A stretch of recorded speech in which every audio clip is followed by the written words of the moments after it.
بسم اللہ الرحمن الرحیم. ناظرین، میں ہوں طارق سمیر، ڈیلی ممتاز ڈیجیٹل کے ساتھ. ناظرین، دو بڑے اداروں سے دو بڑے فیصلے آئے ہیں. ایک فیصلہ آیا ہے سپریم کورٹ سے کہ 9 مئی کے مقدمات میں سازشی کردار ادا کرنے والے، پلاننگ کرنے والے عمران خان کی 8 مقدمات میں ضمانت منظور ہو گئی، مٹھائیاں تقسیم ہوں گی. رہائی ہونی یا نہیں ہونی، یہ میں آپ کو بتاؤں گا. پھر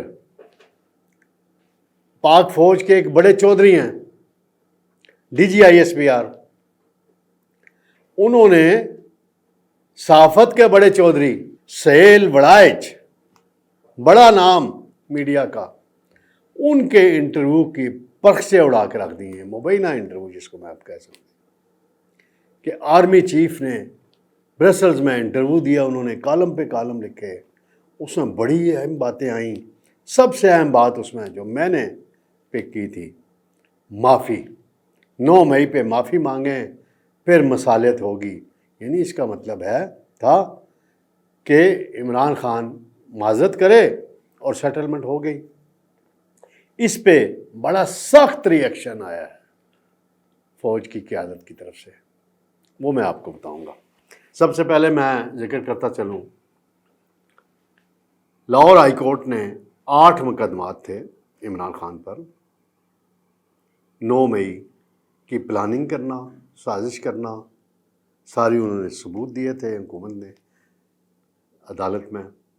اس کی بنیاد پر وہ ضمانتیں ہائی کورٹ سے بھی ریجیکٹ ہو گئی تھیں.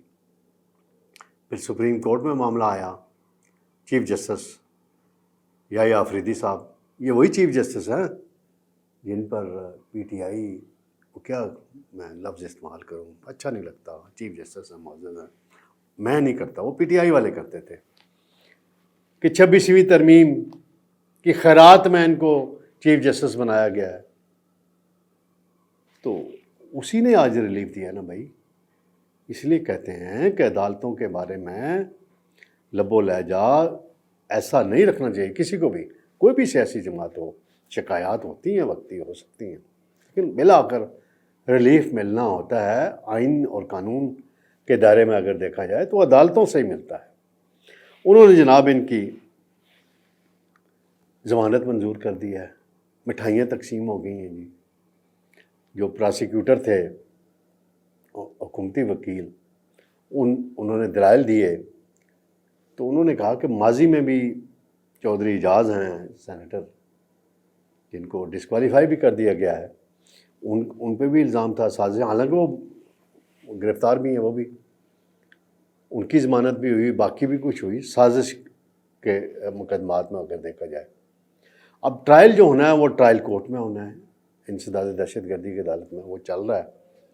لیکن چیف جسٹس صاحب نے ساتھ ہی جو بڑا کام کر دیا نا، اس سے پی ٹی آئی کو خوشی کی بجائے پریشانی ہے میری نظر میں. وہ یہ کہ 4 ماہ کے اندر 120 دنوں میں عدالت فیصلہ کرے ان مقدمات کا، ان 8 مقدمات کا. تو فیصلہ تو پھر آپ کو یاد، وہ فیصلہ آباد کی عدالت کا آیا ہوا ہے، اور عدالتوں کے آئے ہوئے ہیں جس میں بڑے بڑے لیڈروں کو سزائیں ہوئی ہیں. تو پھر فیصلہ تو اسی طرح کا ہوگا.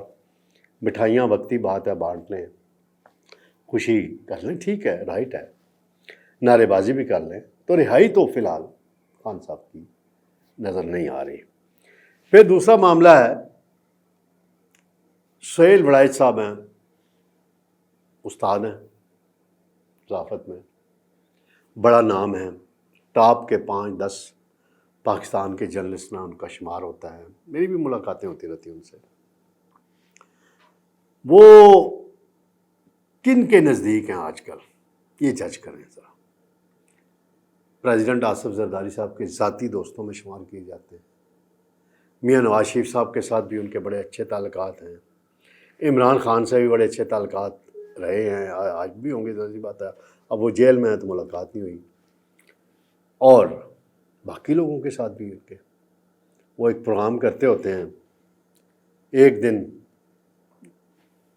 کے حساب سے اس اپنے چینل میں، اس کی بھی بڑے چرچے ہوتے رہتے ہیں. لیکن یہ جو ملاقات ان کی ہوئی برسلز میں یہ محسن نقوی صاحب نے کرائی، جو وزیر داخلہ ہیں اور field marshal general Asim Munir کے سب سے قریب ہیں۔ باقی کابینہ کے وزراء کی کوئی رسائی شائع اس طرح کی نہیں ہے جتنی ان کی ہے۔ اس میں بہت تبصرے ہوتے رہتے ہیں، میں اس میں نہیں جاتا۔ انہوں نے اپنے کالم میں لکھا اور دعویٰ کیا کہ مصالحت کے لیے معافی، باقی بھی اور باتیں لکھی۔ وہ ایک تقریب تھی ناظرین، اس میں کوئی 400-500 لوگ موجود تھے۔ میرے 5 ذاتی طور پہ جاننے والے، میں ایک آدھ کا نام بھی لے لوں گا، وہ وہاں موجود تھے۔ ان فنکشن کے بعد انہوں نے مجھ سے ٹیلی فون پہ کچھ تفصیلات بھی بتائی تھی۔ ایک ہمارے چودھری اعجاز ہیں، وہ ملے، تصویر بھی انہوں نے عاصم منیر صاحب کے ساتھ بنوائی۔ شیخ حمید ہیں، وہ بھی ملے، راولپنڈی کے ہیں یہ دونوں، اور سیٹل ہیں، برطانیہ میں سیٹل ہیں اور یونان میں سیٹل ہیں۔ تو وہ نون لیگ کے حامی ہیں نہیں ہیں وہ الگ بات ہے۔ وہ وہاں گئے تھے، وہاں خطاب ہوا، انہوں نے کافی باتیں کی، مئی کی جنگ کے حوالے سے اور حالات پہ انہوں نے جنرل صاحب نے باتیں کی۔ تو یہ کالم بڑا ہائی لائٹ ہوا میڈیا میں، اور اس سے ایک تاثر پیدا ہوا کہ عمران خان ایک لفظ کہہ دے تو یہ سیٹ اپ پیک اور عمران خان کی واپسی۔ اس پہ جب اندر سے آئی باتیں نکلیں تو پھر کل سے یہ جرنلسٹوں کو بتایا جا رہا تھا، مخصوص جرنلسٹوں کو، کہ جی یہ انٹرویو تو ہوا ہی نہیں باضابطہ، ایک تصویر بنی ہے اور اس کو اس نے یہ کر دیا اور یہ اینگل دے دیا اور وہ اینگل دے دیا۔ تو یہ اس پہ آج جو باضابطہ طور پہ D G I S P R lieutenant general Ahmed Sharif Chaudhry نے جو بات کی ہے وہ میں پڑھ دیتا ہوں، اس کے بعد میں اپنی رائے آگے چل کے دیتا ہوں۔ وہ کہتے ہیں جنرل احمد شریف صاحب کہ آرمی چیف کی طرف سے کسی صحافی کو کوئی انٹرویو نہیں دیا گیا۔ سہیل وڑائچ کے جس کالم کی بات ہے وہ برسلز کا ایک ایونٹ تھا۔ برسلز کے ایونٹ میں پی ٹی آئی یا معافی کا کوئی ذکر نہیں ہوا۔ یہ بڑا پوائنٹ ہے۔ پھر آگے وہ ہے کہ جی صحافیوں سے غیر رسمی گفتگو، یعنی انہوں نے بھی صحافیوں سے بات چیت کی ہے کہ سہیل وڑائچ کے جس آرٹیکل کی یا کالم کی بات ہو رہی ہے وہ برسلز کا ایونٹ تھا، وہاں سینکڑوں لوگوں نے تصاویر بنوائیں، آرمی چیف کی طرف سے کوئی انٹرویو نہیں دیا گیا۔ D G I S P R مزید کہتے ہیں کہ برسلز کے ایونٹ میں پی ٹی آئی کا کوئی ذکر ہوا، نہ ہی معافی کا۔ یہ ایک صحافی کی ذاتی مفاد اور تشہیر حاصل کرنے کی اپنی کوشش ہے۔ یہ جو ذاتی مفاد والا فکرہ ہے یہ بڑا اہم ہے۔ جس طرح وہ سہیل وڑائچ صاحب نے کالم میں لکھا معافی والی بات، تو ذاتی مفاد کیا ہے کیا نہیں ہے کون سا ہے، اس کی وضاحت D G I S P R صاحب نے بھی نہیں کی۔ اب اس کی وضاحت تو کر سکتے ہیں سہیل وڑائچ صاحب کہ ذاتی مفاد کیا ہے ان کا اس میں تھا۔ 9 مئی کے ذمہ داران سہولت کاروں کو قانون کے کٹہرے میں آنا ہوگا۔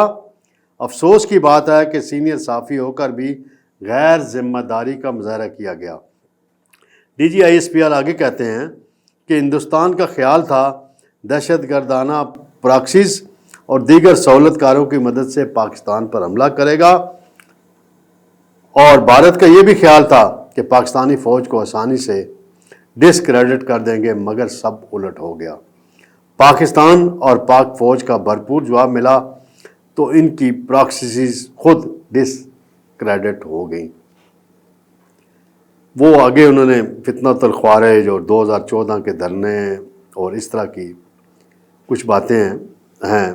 پھر نیشنل ایکشن پلان بنا تھا 2014 میں، جو آپریشن ہوا تھا اس وقت دہشت گرد، اس کے 14 نکات ہیں، اس میں نہیں جانا چاہتا، میں فوکس کرنا چاہتا ہوں اس انٹرویو کے معاملے میں۔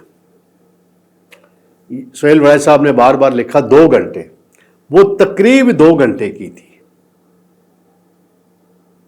2 گھنٹے کی تقریب تھی، باضابطہ انٹرویو نہیں تھا، سوال جواب یا کہہ لیں تھوڑی سی 5 منٹ 10 منٹ 2 منٹ ان کی گفتگو ہوئی، اس کو انہوں نے وہ ساری تقریر کو ساتھ ملا کے اور ایت کر دیا۔ لیکن میں حیران ہوں کہ اتنے دن ISPR کیوں خاموش رہا، اتنا بحث مباحثہ اس پہ ہوا۔ سہیل وائز صاحب ماضی میں بھی اکثر اپنے کالموں میں یہ کرتے رہے کوشش کہ آرمی چیف ملتے نہیں کرتے نہیں، پھر محسن نقوی کے ذریعے انہوں نے اس تقریب میں ایک اپرچونٹی ان کو ملی تو وہ ہو گیا۔ اب آگے کیا ہونا ہے، کیا کچھ ہونا ہے مجھے نہیں پتا۔ مجھے پتا ہے، میں وٹنس ہوں ایک چیز کا، کہ ایک ایوان صدر میں تقریب تھی بڑی اہم، وہاں جناب مجیب الرحمان شامی صاحب اور حفیظ اللہ نیازی صاحب بھی موجود تھے، کچھ اور دوست بھی تھے، میں بھی تھا۔ تو میں نے تقریب جو ہی ختم ہوئی تو سلام دعا ہوئی آرمی چیف صاحب سے میری، پھر شامی صاحب کی ہوئی، تو شامی صاحب نے ایک دم کہا کہ جل صاحب آپ سے ملاقات کرنی ہے، بہت ضروری باتیں کرنی ہیں۔ پھر ایک دم جنرل اسم منیر کی نظر پڑی، ان کے پیچھے کھڑے تھے حفیظ اللہ نیازی، وہ خاموش ہو گئے، وہ نہیں بولے۔ تو حفیظ اللہ نیازی پر پڑی تو جنرل اسم منیر صاحب نے شامی صاحب کو جواب دیا، میں صحافیوں سے نہیں ملتا، نہ انٹرویو دیتا ہوں، آپ ISPR سے رابطہ رکھیں، بس یہ جواب تھا۔ رپورٹ بھی میں نے کیا تھا، میڈیا میں رپورٹ بھی ہوا تھا، سب چینلوں میں، اخباروں میں۔ تو یہ میں تو وٹنس ہوں کہ آپ صحافیوں سے آرمی چیف نہیں ملتے۔ وہ باجوہ صاحب لمبی لمبی ملاقاتیں راتوں کو کرتے تھے، 2 گھنٹے 4 گھنٹے، اور پھر کبھی کہتے تھے نواز شریف ایسا ہے، شہباز شریف ایسا ہے، آصف زرداری ایسا ہے، عمران خان ایسا ہے، وہ اس طرح کی باتیں کرتے تھے، ملتے تھے، آرمی ہاؤس میں بلا کے ملتے تھے۔ اور امن میر نے تو کئی دفعہ لکھا بھی ہے، وہ کچھ اور باتیں بھی لکھی ہوئی ہیں، میں اس پہ لمبا ہی ہو جاتی بات۔ تو یہ ہے اس سارا قصہ اس کا، اس سارے معاملے کا، کہ معافی تو وہ اس بیان سے ظاہر ہوتا ہے معافی تلافی والے کوئی بات نہیں ہے، کسی کارڈ میں نہیں ہے، کسی ایجنڈے میں نہیں ہے، ایجنڈے میں نہیں ہے۔ اور اب دیکھیں آئندہ چند دنوں میں کچھ بڑے فیصلے اناؤنس ہوں گے۔ ایک فیصلہ ہے جنرل فیض حمید والا، کورٹ مارشل والا، وہ متوقع ہے کسی بھی وقت آ سکتا ہے، اس کا ججمنٹ پبلک کر دی جائے گی، آ سکتی ہے۔ اس حوالے سے کیا سرائی کرنے کی مجھے ضرورت نہیں، پتہ ہے سب کو۔ پھر انسداد دہشت گردی عدالتوں سے فیصلے تیزی سے مزید آئیں گے، اور عمران خان نے آخری سیاسی پتہ کھیلا ہے محمود اچکزئی والا، اس پہ PTI کے اندر بڑے ری ایکشن آیا ہے۔ گزشتہ رات ایک میٹنگ ہوئی سیاسی کمیٹی کی، اس میں تحفظات کا اظہار کیا گیا اور کہا گیا کہ ابھی پشاور ہائی کورٹ کا حکم امتناعی موجود ہے، ہو سکتا ہے حکم امتناعی مستقل مل جائے اور سیٹ بحال ہو جائے عمر ایوب کی، تو وہ قائد حزب اختلاف رہے۔ تو یہ آخری ہوپ جو ہے اب عمران خان نے ٹرمپ کے بعد اگر لگائی ہے تو محمود خان اچکزئی سے لگائی ہے۔ دیکھتے ہیں محمود خان اچکزئی کتنے ہزاروں لاکھوں لوگوں کو سڑکوں پہ لانے میں کامیاب ہوتے ہیں یا نہیں ہوتے۔ باقی باتیں انشاءاللہ اگلے پروگرام میں کریں گے ناظرین، انشاءاللہ جلد دوبارہ بات ہوگی۔ شکریہ، اللہ حافظ۔